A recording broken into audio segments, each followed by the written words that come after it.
நான் மாம்பழ சாம்பார் பண்ணி காட்ட போகிறேன்.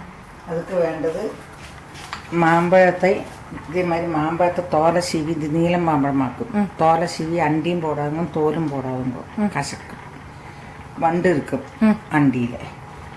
அது நறுக்கி ஒரு மாம்பழம் போட்டிருக்கேன். இது வந்து வெள்ளை பூஷணி இதையும் நறுக்கி போட்டுவோங்க.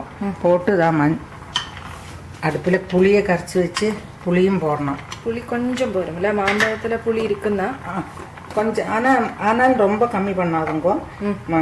வேணும் ஒரு நெல்லிக்காய்க்கா ஒரு துளி கண்டு புளியும் கொட்டையோളം கம்மி பண்ண மஞ்சப்பொடி போட்டு வச்சுருக்கேன்.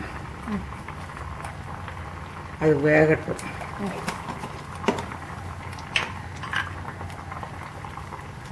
அதுக்கு மசாலுக்கு சாதாரண உப்பும் போடுறேன். வெல்லம் பின்னையா? வெல்லம் போட்டு விட்றேன். கண்டிப்பாக வெல்லம் போடணும்.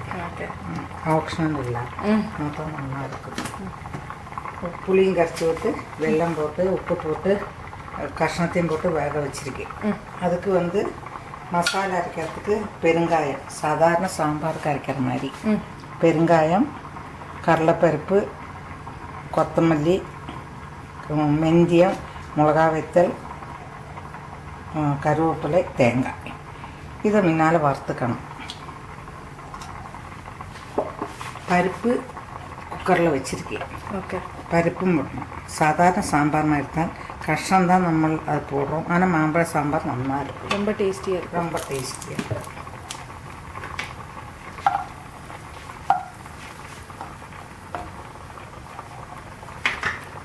இப்போ நம்ம மசாலுக்கு இது வச்சதெல்லாம் போட்டு வறுத்துவோம்.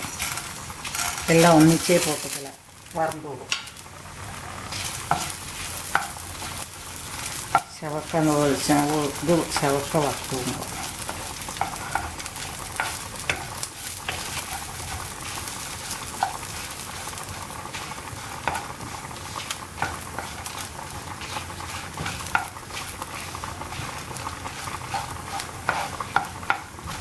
இது மாதிரி பழைய கஷ்ணத்தையும் போட்டு மாம்பழ கூட்டம் வச்சு காட்டியிருக்கேன். அதே மாதிரி மாம்பழ கூட்டம் சீசனில் தான் நமக்கு இதெல்லாம் செய்ய முடியும். அதனால தான் சீசனில் இந்த வச்சு எழுதுவோம். அது செவந்தாச்சு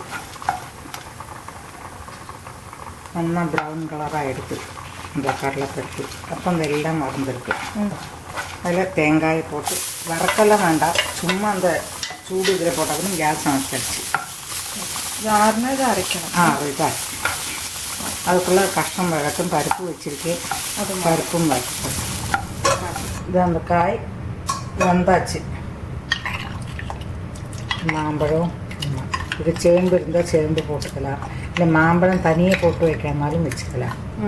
ரொம்ப சூப்பராக இருக்கும். முருங்கைக்காய் வேண்டாம். ஆமாம், அது வந்துட்டு அதில் இந்த பருப்பு வச்சுருக்கேன், வேக வச்சுருக்கேன் இல்லையா, இந்த பருப்பை விடுறேன். அந்த மசாலா அரைச்சி வச்சுருக்கேன் சாம்பார் கரைக்கிற மாதிரி, அதையும் போட்டுறேன். வாசனையாக இருக்கு. ஆமாம், இது தலைக்கட்டு தலைச்சதுன்னா கடுகும் இதாக வச்சுருக்கேன். கடுகும் மிளகா வத்தலும் கருவேப்பிலையுமா வெளிச்செண்ணெயில் பொரிச்சு போடணும். ஓகே, தலைக்கட்டு வெளிச்செண்ணெய் எடுத்து கடுகு போட்டிருக்கேன், மிளகா வத்தலும் கருவேப்பிலையும் போடுறேன்.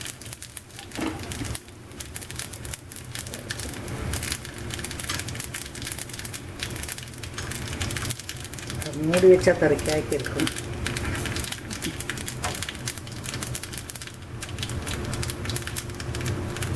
சாம்பார் கொதி வருது, சட்டியில் வாங்க. அதில் போடுறேன். ஆச்சு, ரெடிங்களா? ரெடி. கேஸ் அனுப்பிச்சி விட்றேன்.